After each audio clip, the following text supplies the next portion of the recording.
Irán pagará por lo que hizo. ¿Por qué me atacas? ¿Sabes lo que hiciste? Eso es pasado. Lo recuerdo como si fuera hoy. Eliminaré a Israel del mapa.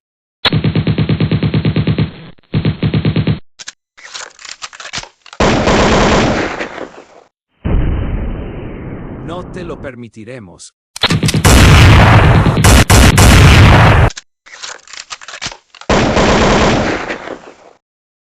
¿Qué?